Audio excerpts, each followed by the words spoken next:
Sutra of Mahā-Prajñā-Pāramitā pronounced by Mañjuśrī Bodhisattva, also known as Perfection of Wisdom in 700 Lines, translated from Sanskrit into Chinese in the southern Liang Dynasty by the Tripiṭaka master Mandra from Funan. Fascicle 2 of 2, translated from the Chinese of Mandra by Rulu. At that time, Ananda rose from his seat, bared his right shoulder, and knelt on his right knee. He asked the Buddha, "World-honored one, why did this great earth quake in 6 different ways?" The Buddha answered Ananda, "It displayed this auspicious sign because I said that the fortune field had no differentiated appearances. When past Buddhas pronounced in this place the appearance of the fortune field to benefit sentient beings, the entire world also quaked in 6 different ways." Shariputra said to the Buddha, "World-honored one, Mañjuśrī is inconceivable. Why? Because the Dharma appearances he has explained are inconceivable." The Buddha praised Mañjuśrī. Indeed, just as Shariputra says, what you have said is truly inconceivable. Mañjuśrī said to the Buddha, "World-honored one, the inconceivable is ineffable, and conceivable is also ineffable. Conceivable and inconceivable natures are both ineffable. All appearances of sound are neither conceivable nor inconceivable."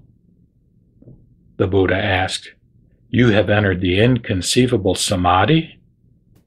Mañjuśrī replied, "No, world-honored one, I am the inconceivable. Not seeing a mind that can conceive, how can I be said to enter the inconceivable samadhi? When I first activated the Bodhi mind, I resolved to enter this samadhi. Now I think that I have entered this samadhi without any mental appearances. To learn archery, a student has to practice for a long time to acquire the skill. Because of his long-time practice, he now shoots without using his mind, and all his arrows hit the target. I have trained in this same way. When I started learning the inconceivable samadhi, I had to focus my mind on one object. After practicing for a long time, I have come to accomplishment. I now am constantly in this samadhi, without thinking." Shariputra asked Mañjuśrī, "Is there a silent samadhi that is more wonderful?" Mañjuśrī replied, "If there were actually an inconceivable samadhi, you could then ask for a silent samadhi. According to my understanding, even the inconceivable samadhi cannot be captured, so how can you ask for a silent samadhi?" Shariputra asked, "The inconceivable samadhi cannot be attained?" Mañjuśrī replied, "The conceivable samadhi has an appearance that can be captured, while the inconceivable samadhi has no appearance to be captured. All sentient beings have attained the inconceivable samadhi. Why? Because all mental appearances are not the true mind.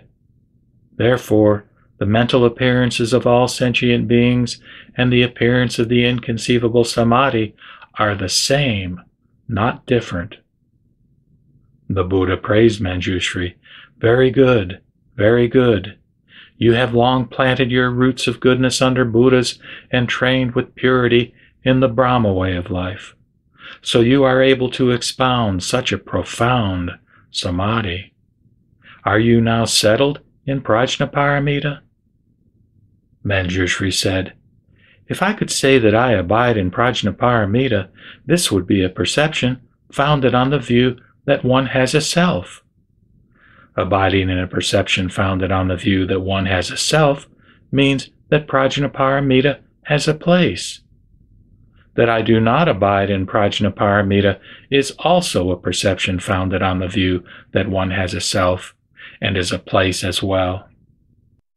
Free from these 2 places, namely subject and object, I abide in not abiding, like Buddha's abiding in the inconceivable state of peace and silence. Such an inconceivable state is called the dwelling of Prajnaparamita. In the dwelling of Prajnaparamita, all dharmas have neither appearance nor act. Prajnaparamita is inconceivable. The inconceivable state is the Dharma realm, which has no appearance. Having no appearance is the inconceivable state. The inconceivable state is Prajnaparamita. Prajnaparamita and the Dharma realm are the same, not distinct. Having neither differentiation nor appearance is the Dharma realm. The Dharma realm is the realm of Prajnaparamita. The realm of Prajnaparamita is the inconceivable state. The inconceivable state is the realm of no birth and no death. Mañjuśrī continued, the realm of a Tathagata and the realm of a self are the appearance of non-duality. Those who practice Prajnaparamita in this way do not seek Bodhi. Why not? Because Bodhi, which is free from appearances, is Prajnaparamita. World-honored one, to know the appearances of a self means not to be captivated by it. Not knowing and not being captivated by anything is what Buddhas know.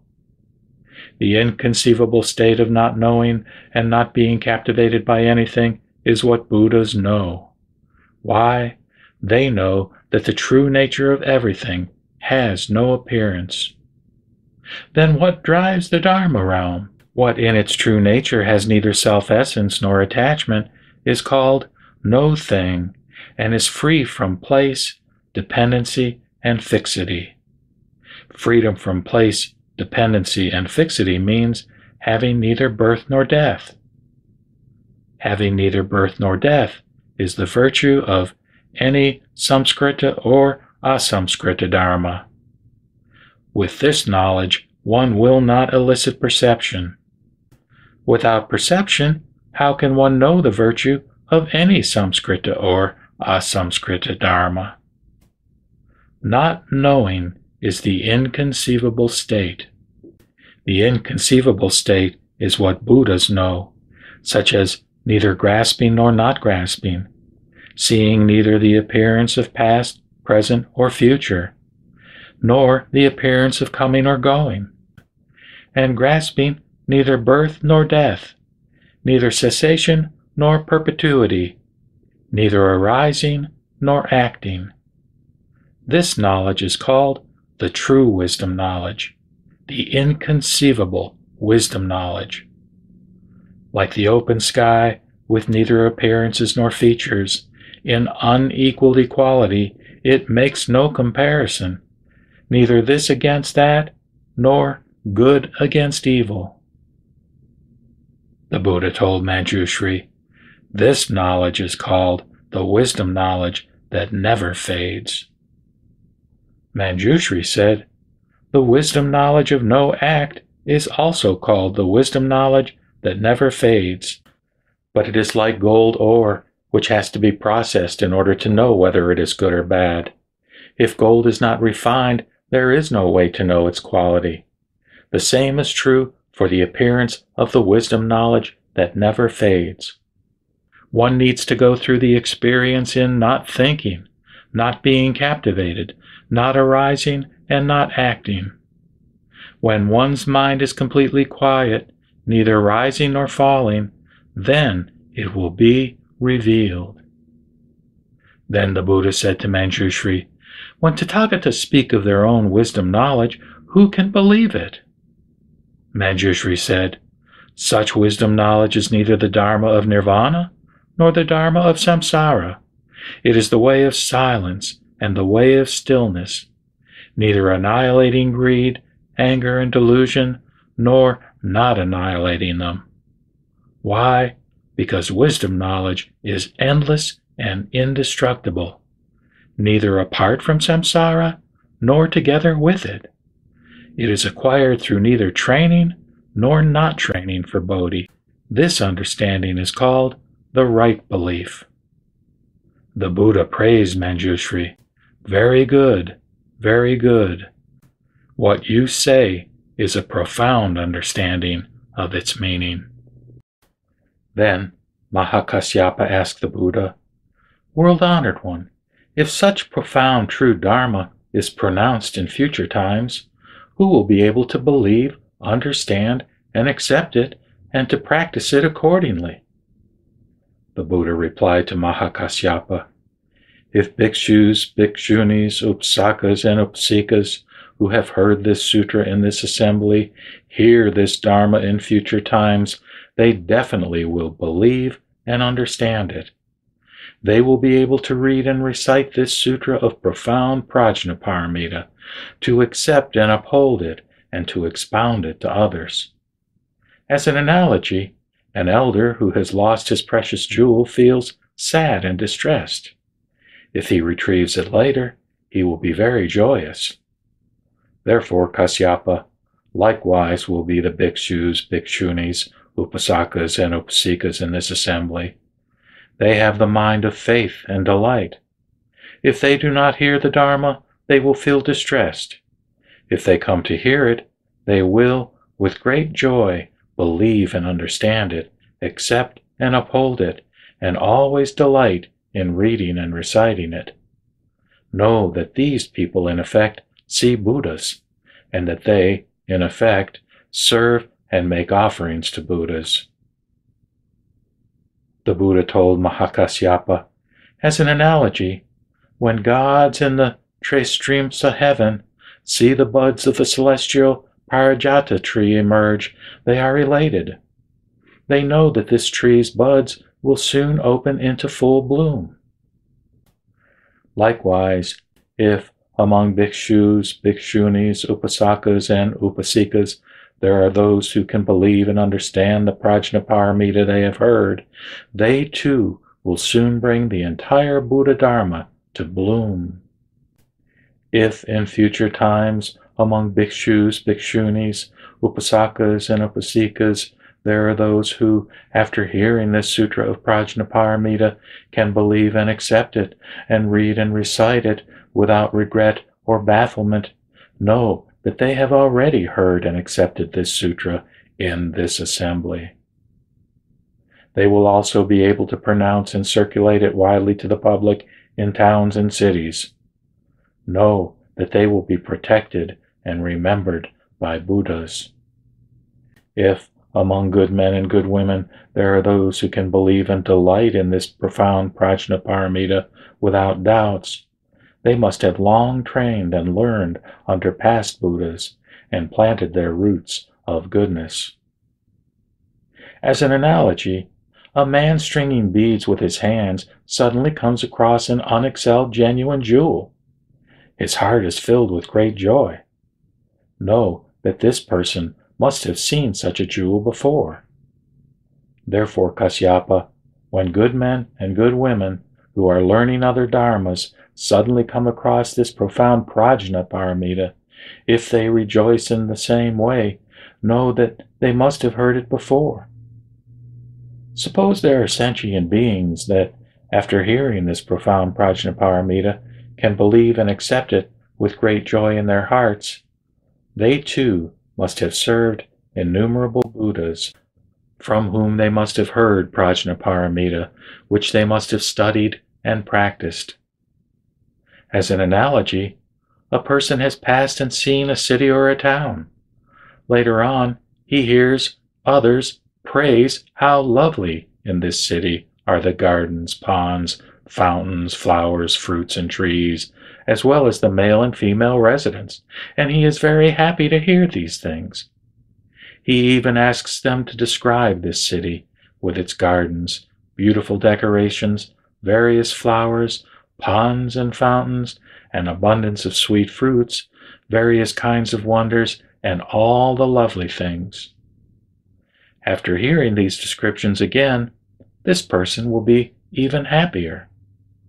Those who react in the same way as this person must have seen it before. If, among good men and good women, there are those who, upon hearing Prajnaparamita, are able to listen and accept it with faith, to feel joy, to delight in hearing it tirelessly, and even to ask for repetitions. Know that they have already heard Prajnaparamita from Mañjuśrī.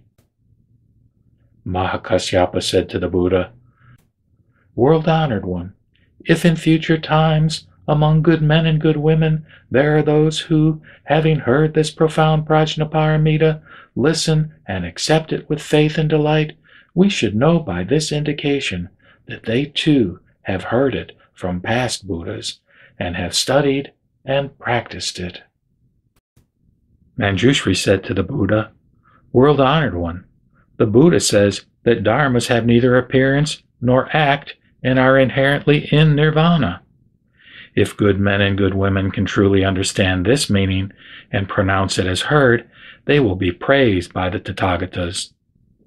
Their statement, consistent with dharma appearances, in effect, is the pronouncement of Buddhas. It is called the glowing appearance of Prajnaparamita, also called the glowing totality of the Buddha Dharma, and it reveals true reality in an inconceivable way."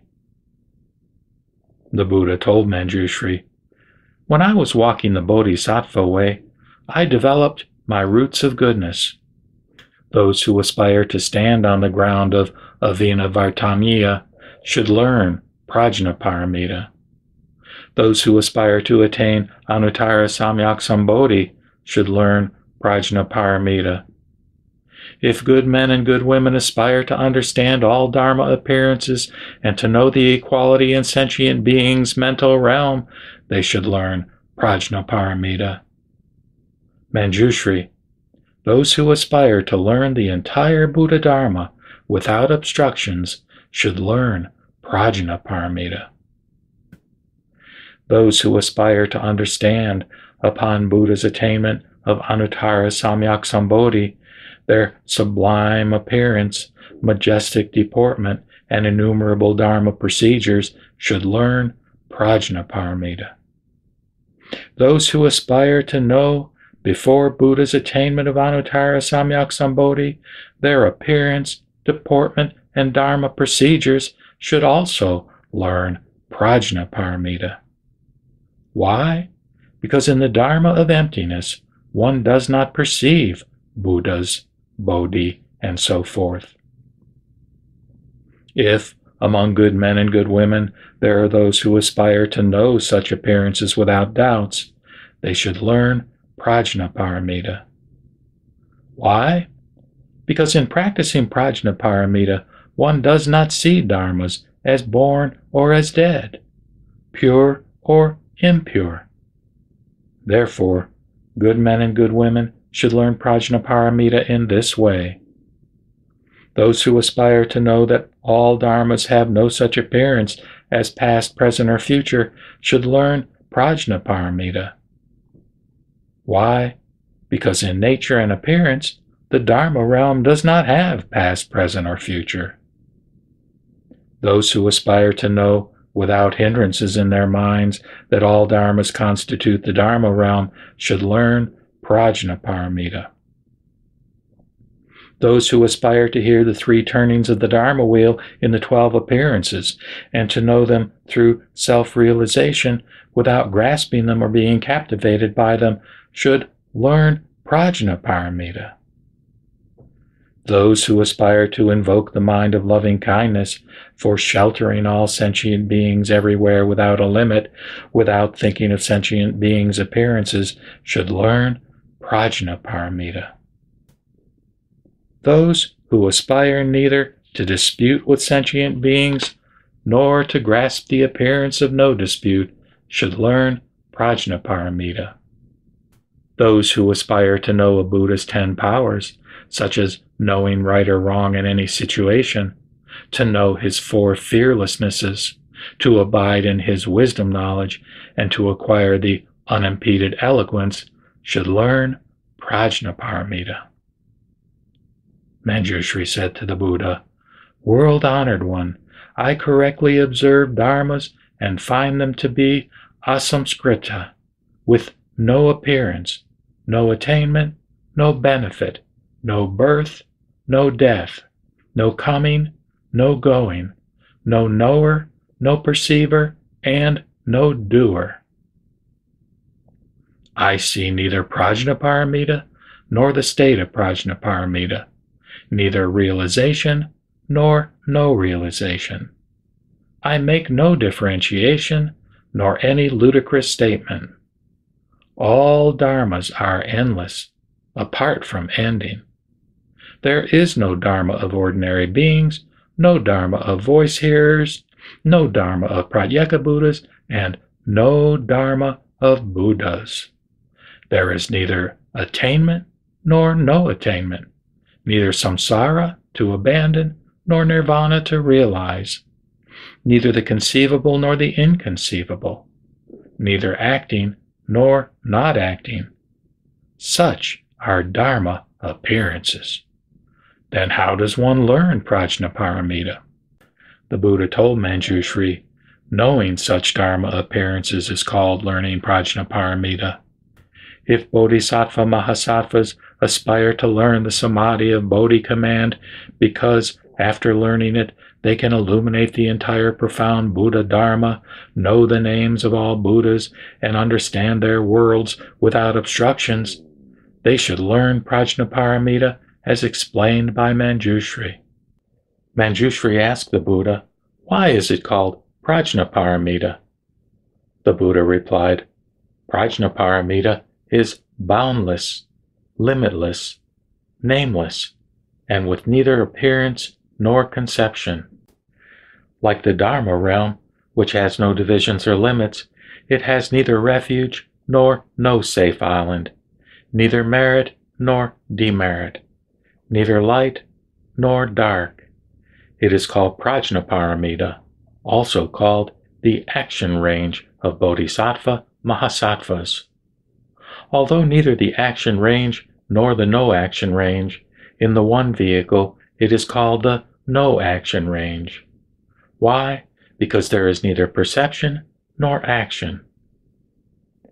Mañjuśrī asked the Buddha, "World-honored one, what actions can one take to attain Anuttara Samyak Sambodhi quickly?" The Buddha replied, "Mañjuśrī, those who practice Prajnaparamita as explained will quickly attain Anuttara Samyak Sambodhi. Furthermore, there is the samadhi of the one action. If good men and good women train in this samadhi, they will also quickly attain Anuttara Samyak Sambodhi." Mañjuśrī asked, "World-honored one, what is called the one-action samadhi?" The Buddha replied, "The Dharma realm has the one appearance. Focusing one's mind on the Dharma realm is called the one-action samadhi.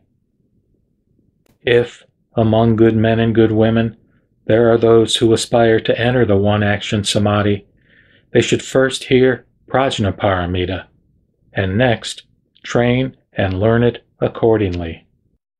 Then they will be able to enter the one-action samadhi, which fits the conditions of the Dharma realm, indestructible, inconceivable, with no regress, no hindrance, and no appearance. If good men and good women aspire to enter the one-action samadhi, they should sit properly in an open place, facing the direction of a Buddha, abandoning distracting thoughts and appearances, focus their minds on that Buddha, and keep saying his name. If they can continue, thought after thought, thinking of one Buddha, they will be able to see in their thinking past, future, and present Buddhas. Why?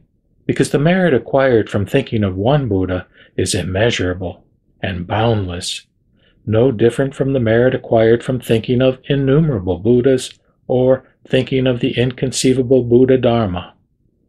They all will realize true suchness and attain the perfect enlightenment, acquiring immeasurable merit and eloquence.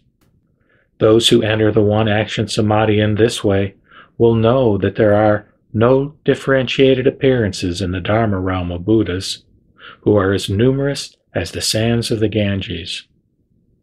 Although among voice hearers, Ananda is foremost in the Buddha Dharma he has heard.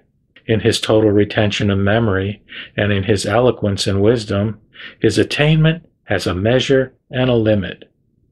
If one has attained the one-action samadhi, one will be able to differentiate one by one the Dharma doors in the sutras and to know them all without obstructions. One will be able to expound them day and night unceasingly with wisdom and eloquence. By comparison, Ananda's eloquence and hearing much of the Dharma are not even 100,000th thereof. Bodhisattva Mahasattvas should think, how should I attain this one-action samadhi, which will bring inconceivable merit and innumerable good names? The Buddha continued, Bodhisattva Mahasattvas should always think of the one-action samadhi and assiduously make energetic progress, never negligent or indolent. Through step-by-step gradual training and learning, they will enter the one-action samadhi, as evidenced by their inconceivable merit. However, those who malign the true Dharma or disbelieve the hindrances are caused by evil karmas will not be able to enter it. Moreover, Mañjuśrī, as an analogy, a person has acquired a precious bead, and he shows it to the jeweler. The jeweler says that it is a priceless genuine jewel. He then asks the jeweler, polish it for me. Do not let it lose its luster and color. After the jeweler has polished it, this precious bead becomes brilliant and transparent throughout. Mañjuśrī, if good men and good women train in the one-action samadhi in order to acquire inconceivable merit and innumerable good names, in the course of their training, they will know Dharma appearances with clear understanding, without obstructions. Their merit will grow in the same way. Mañjuśrī, using the sun as an example, its light is pervasive and not diminishing. Likewise, if one attains the one-action samadhi, one will acquire all merits without any shortfall, like the sunlight illuminating the Buddha Dharma. Mañjuśrī, the Dharma I have pronounced is in the one flavor apart from flavors, which is the flavor of liberation, the flavor of silence and stillness. If good men and good women have attained this one-action samadhi, what they expound will also be in the one flavor apart from flavors, which is the flavor of liberation, the flavor of silence and stillness, completely in accordance with the true Dharma, without any error or mistake. Mañjuśrī, Bodhisattva Mahasattvas who have attained this one-action samadhi will complete the 37 elements of Bodhi and quickly attain Anuttara Samyak Sambodhi. Furthermore, Mañjuśrī, Bodhisattva Mahasattvas who see in the Dharma realm neither differentiated appearances nor the one appearance will quickly attain the inconceivable Anuttara Samyak Sambodhi. Those who know that in Bodhi there is no attainment of Buddhahood will quickly attain Anuttara Samyak Sambodhi. Those who can endure without shock, fear, or doubt their belief that all dharmas are the Buddha Dharma will quickly attain Anuttara Samyak Sambodhi. Mañjuśrī asked the Buddha, World-honored one, can one quickly attain Anuttara Samyak Sambodhi through such causes? The Buddha replied, Anuttara Samyak Sambodhi is attained through neither causes nor no causes. Why? Because the inconceivable state is realized through neither causes nor no causes. If good men and good women who have heard these words do not become negligent or indolent, know that they have already planted their roots of goodness under past Buddhas. Therefore, if bhikshus and bhikshunis who have heard this profound Prajnaparamita are not shocked or terrified, they have truly renounced family life to follow the Buddha. If upsakas and upasikas who have heard this profound Prajnaparamita are not shocked or terrified, they have truly taken refuge in the Buddha. Mañjuśrī, good men and good women who do not study the profound Prajnaparamita are not training by means of the Buddha vehicle. Taking the great earth as an example, all medicinal plants must grow from the earth. Mañjuśrī, likewise, the roots of goodness of Bodhisattva Mahasattvas must depend on Prajnaparamita to develop, so that their attainment of Anuttara Samyak Sambodhi will have no obstructions. Mañjuśrī asked the Buddha, "World-honored one, in Jambudvipa's cities and towns, where should we pronounce this profound Prajnaparamita?" The Buddha told Mañjuśrī, "Suppose those who have heard Prajnaparamita in this assembly vow that in future lives they will always respond to Prajnaparamita in order to strengthen their faith and understanding, and that they will be able to hear this sutra again. Know that those people did not come with small roots of goodness, because they are capable of accepting and appreciating what they hear. Mañjuśrī, if there are those who have heard Prajnaparamita from you, they should say this: in Prajnaparamita there is no dharma of voice hearers, no dharma of Pratyeka Buddhas, no dharma of Bodhisattvas, and no dharma of Buddhas. Nor is there the dharma of ordinary beings or the dharma of samsara." Mañjuśrī said to the Buddha, "World-honored one, if bhikshus, bhikshunis, upasakas, and upasikas ask me, how does the Tathagata pronounce Prajnaparamita? I should reply, given that dharmas do not have the appearance of dispute, how should the Tathagata pronounce Prajnaparamita? He does not see dharmas to dispute over, nor does he see that the minds and consciousness of sentient beings can know dharmas. Moreover, world-honored one, I should also pronounce the ultimate reality. Why? Because all dharma appearances equally abide in true reality. Arhatship is not a particularly superb dharma. Why not? Because the dharma of arhats and the dharma of ordinary beings are neither the same nor different. Furthermore, world-honored one, according to the dharma explained in this way, no sentient being has already realized nirvana, is realizing it, or will realize it. Why not? Because sentient beings do not have definite appearances. Mañjuśrī continued, if there are those who wish to hear Prajnaparamita, I will tell them that listeners do not think of, hear, or capture anything, nor are they captivated by anything, just like a magically conjured person who never differentiates.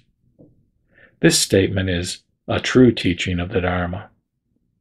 Therefore, listeners should not construct dual appearances, namely subject and object.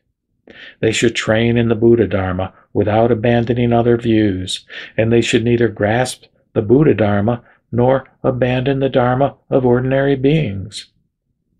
Why? Buddhas and ordinary beings, as two Dharmas, have empty appearances, beyond grasping or abandoning. When someone asks me, I give these answers, thus comforting him and setting him on the right path. Good men and good women should ask such questions and abide in this way, with their minds not regressing or baffled. They should speak of Dharma appearances in accord with Prajnaparamita. Then the world-honored one praised Mañjuśrī. Very good, just as you say. If good men and good women wish to see Buddhas, they should learn Prajnaparamita. If they wish to serve Buddhas and to make offerings to them in accordance with the Dharma, they should learn Prajnaparamita. If they wish to say that the Tathagata is the world-honored one to them, they should learn Prajnaparamita. Even if they wish to say that the Tathagata is not the world-honored one to them, they should learn Prajnaparamita. If they wish to attain Anuttara Samyak Sambodhi, they should learn Prajnaparamita. Even if they do not wish to attain Anuttara Samyak Sambodhi, they should learn Prajnaparamita. If they wish to attain all samadhis, they should learn Prajnaparamita. Even if they do not wish to attain all samadhis, they should learn Prajnaparamita. Why? Because the samadhi of no act has no varied appearances, and because dharmas have neither birth nor death. If there are those who wish to know that all dharmas are false names, they should learn Prajnaparamita. If those who wish to know, with their minds not regressing or baffled, that all sentient beings that train in the Bodhi way do not seek the appearance of Bodhi, they should learn Prajnaparamita. Why? Because all dharmas are the appearance of Bodhi. If there are those who wish, with their minds not regressing or baffled, to know the appearances of sentient beings' actions and no actions, and to know that not acting is Bodhi, that Bodhi is in the Dharma realm, and that the Dharma realm is true reality, they should learn Prajnaparamita. If there are those who wish to know that the Tathagata's transcendental powers and magical displays have neither appearances nor obstructions nor places, they should learn Prajnaparamita. The Buddha told Mañjuśrī, if bhikshus, bhikshunis, upasakas, and upasikas do not wish to go down the evil life paths, they should learn a 4-verse stanza on Prajnaparamita, accept and uphold it, read and recite it, and explain it to others in accord with true reality. Know that these good men and good women will definitely attain Anuttara Samyak Sambodhi and reside in Buddha lands. If there are those who, upon hearing this Prajnaparamita, are not shocked or terrified, but elicit faith and understanding from their minds, know that they are sanctified by Buddhas with a seal, the Mahayana Dharma seal, held only by Buddhas. If good men and good women learn this Dharma seal, they will transcend not only the evil life journeys, but also the paths of voice hearers and Pratyeka Buddhas. At that time, the God King of the 33 heavens, as an offering to Prajnaparamita, the Tathagata, and Mañjuśrī, brought wonderful celestial flowers of Utpala, Kumuda, Pundarika, and Mandarava, as well as celestial sandalwood incense, powdered incense, various kinds of golden jewelry, and celestial music. After showering such offerings upon them, he said, I wish always to learn the Prajnaparamita Dharma seal. The God King Sakrodevanamindra then made this vow, quote, I pray that the good men and good women in Jambudvipa can always hear this sutra, the definitive Buddha Dharma, and that they will believe and understand it, accept and uphold it, read and recite it, and expound it to others. Let all the gods protect and support them. At that time, the Buddha told Sakrodevanamindra, Kausika, indeed, indeed, these good men and good women will definitely attain Buddha Bodhi. Mañjuśrī said to the Buddha, World-honored one, good men and good women who accept and uphold this sutra in this way will acquire great benefits and immeasurable merit. Then, by virtue of the Buddha's spiritual power, the entire great earth quaked in 6 different ways. The Buddha smiled as he emitted great radiance, illuminating everywhere in the 3,000 great thousandfold world. Mañjuśrī said to the Buddha, World-honored one, this is the appearance of the Tathagata's sanctifying of Prajnaparamita. The Buddha said, Mañjuśrī, indeed, indeed.